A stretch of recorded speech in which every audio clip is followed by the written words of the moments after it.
Hi, Typewronger open mic. I'm Richard Cobb and I recorded a wonderful reading just a few minutes ago and forgot to push record, so that's good. I'm going to try this again, and just to forewarn you, there's quite a lot of police activity and helicopters and all that sort of stuff happening outside my flat tonight, so if you do hear any of that, I'm sorry. There we go, very good. And I can't be bothered to re-record this, so I'll just go with this one. Also, happy Halloween. It's not Halloween yet, but when this goes out, it should be Halloween. So, with that in mind, I'm going to read a chapter from my new book, Richard Cobb, Part 2, Cobb 18 to 30, which is coming out on the 13th of November. So, I'm going to read a special Halloween-ish chapter called Late Goth Phase. I'd like to apologise as well. It's not much of a spectator sport watching somebody reading a book with a pretty monotonal voice, so sorry, but it'll be over in about 5 minutes. So, late goth phase. It's no secret that some humans mature quicker than others. Some could have full beards, a child, or a mortgage by the age of 18. Other unnamed individuals could have been trying throughout their 20s to desperately shepherd some hair onto their cheeks to no avail in a windowless broom cupboard on Leith Walk. Goths were an ever-present shadowy figure between 2nd and 4th year of high school, but then sort of flew off like bats by 5th and 6th year.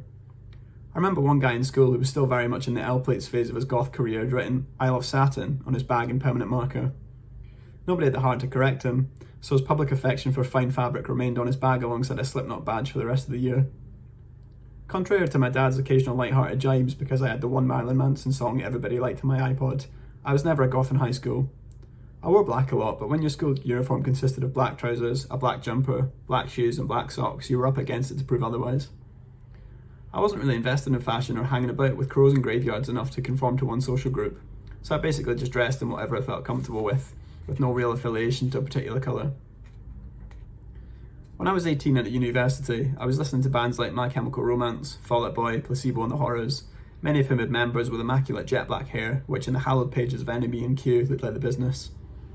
Now I was living away from home, it felt like the perfect opportunity to experiment with my style a bit to see what happened. Without much thought or deliberation, I bought some black hair dye from Boots and hot-footed it back to the flat to begin the process of transforming myself into a moody music magazine cover star. I went all in with the permanent stuff too. Wash in, wash out seemed like a pointless venture. As far as I was concerned, it was permanent or nothing. The instructions on the box seemed a bit excessive, so I read the first few lines and felt I had a good enough grasp to be able to ignore the rest of their advice. It was apparent incredibly early into proceedings that not reading the instructions fully was a fucking terrible decision. My scalp looked like a Goss ice cream on a warm day with dye rapidly abseiling down to my neck from all angles. Trying to stop it was a futile task, so I did what I could and then reverted to the now caked in black instructions to finish my self-administered makeover. Washing the dye over the shower, I wrote off a towel and then inspected the damage in the bathroom mirror. There were still clear streaks of black cascading down my forehead and diagonally across my neck. The first glance wasn't promising. I didn't look like any of my idols from the music magazines. Instead, I resembled a sad duck covered in oil from an RSPCA advert.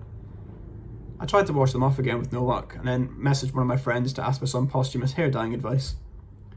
You applied Vaseline to stop the hair from... She didn't say that.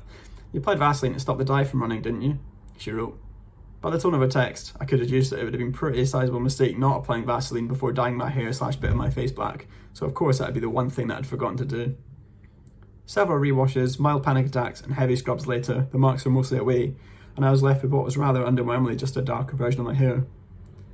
This would seem the obvious and desired outcome from dyeing your hair, but it wasn't nearly as groundbreaking as I'd imagined it would have been. I went to see the Horrors in Glasgow a few weeks later as part of the annual NME tour with 3 other bands.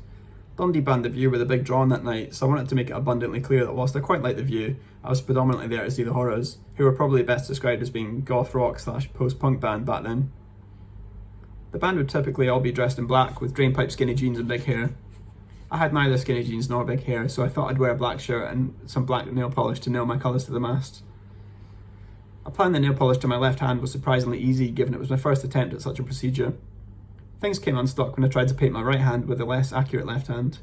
I gave up after a few failed landings, so that left the flat with just 50% of my fingernails dressed in black. To my disgruntlement, when I arrived at the venue, nobody seemed to bat an eyelid at me decked out in almost full goth home strip. The attention and feather ruffling I'd been attempting with my newfound persona didn't really have the desired effect. If anything, I was lowballing it given some of the efforts that the fans had gone to that night, with their back-combed hair, thick layer of eyeshadow and polka dot waistcoats. I left the gig early and then got the train back to Edinburgh to go to the cinema with a few friends. I might not have been the biggest goth at the gig that night, but I was unquestionably the biggest goth at the 22:45 screening of Rocky Balboa. That was the peak of my late goth phase, and I'd revert back to my usual jeans, hoodie and obscure band t-shirt style shortly afterwards. It turned out dyeing my hair and painting my nails black didn't transform me into a photogenic goth rock star, in the same way that buying a trilby didn't make me Pete Doherty in his infamous constantly off his tits era. Emo was probably the most prevalent term for my darkened appearance and music taste at the time, but as I get older, I find myself mirroring my dad's outlook on subgenre intricacies, so I'm just going to blanket it as a goth phase. So it's coming out on the 13th of November. Thanks very much.